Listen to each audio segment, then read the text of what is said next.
Hi guys, welcome back to another episode of my Hornby hobby. Hope you're all doing well. So it's been a while since we've done a running session. So here we have one of the locomotives that we got for Christmas, which is of course the Ruston 48DS. Ladies and gentlemen, meet Sir William McAlpine. And if you've heard that name before, it's because Laurie from Laurie's Mechanical Marvels, he's the reason why I asked for the Ruston, because I saw his and I just fell in love with it. I just loved the size of it, just how it was so small and yet so strong, and the shape of it and everything. And then obviously when I got the Hornby 2020 catalogue, if you look on page 114 and 115, it actually shows you the diesels and electrics. And this back in 2020, there were only 4 Rustons, and this one stood out mainly because it's on the cover page. So this Ruston 48 has a train hooked up, so we'll get it going. It tends to be a bit temperamental. So we've got the Backman scruffing, the that was a fail. The red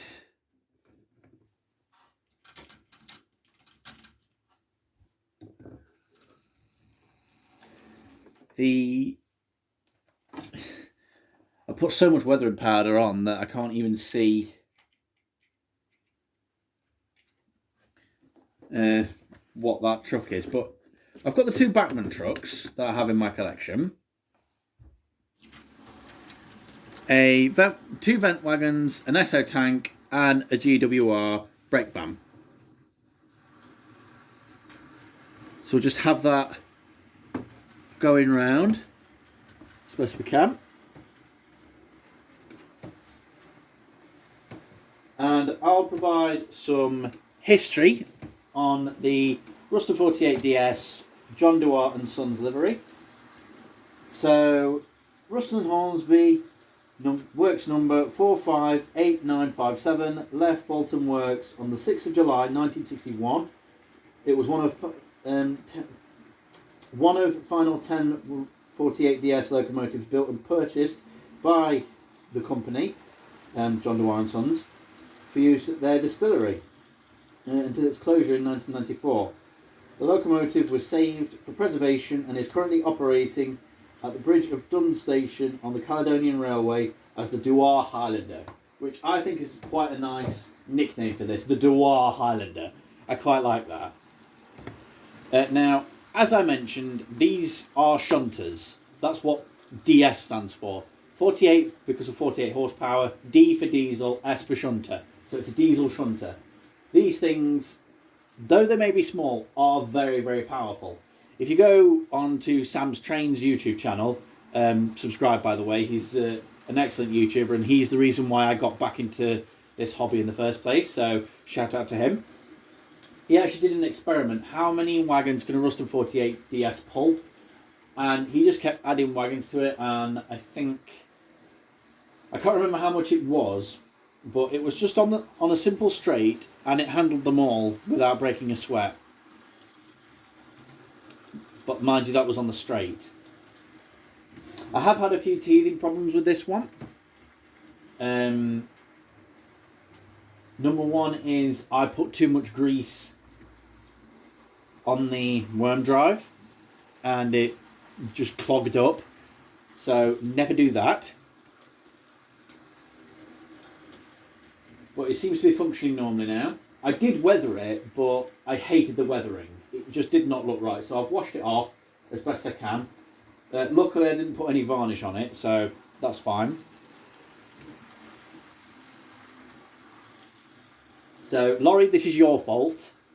Why I got a Ruston 48, which I do really love. It's one of my smallest locos, and it's one of my favourites. Just how small it is. I mean, it's barely bigger than the friggin' vent wagon.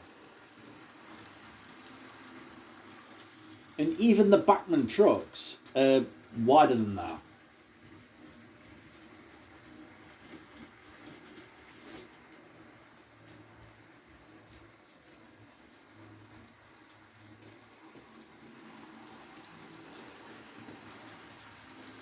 So yeah, looking magnificent. I will add some weathering powder at some point, but until then,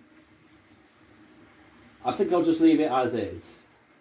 Once I've practiced a bit more with the weathering powders, once I've learned better how to apply them, or how to apply them better,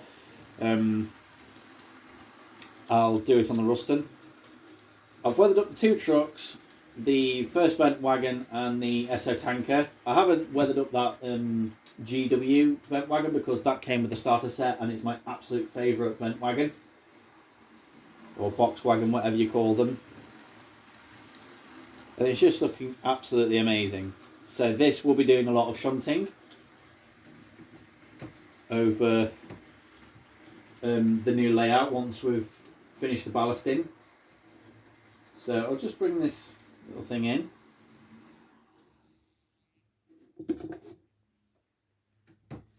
Okay. So, as I mentioned before,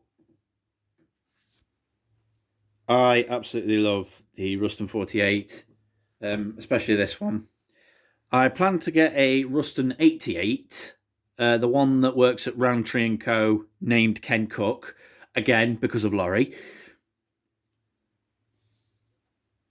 So that's it for another running session. Join us next time when we're going to be doing a running session on the Adams Radial.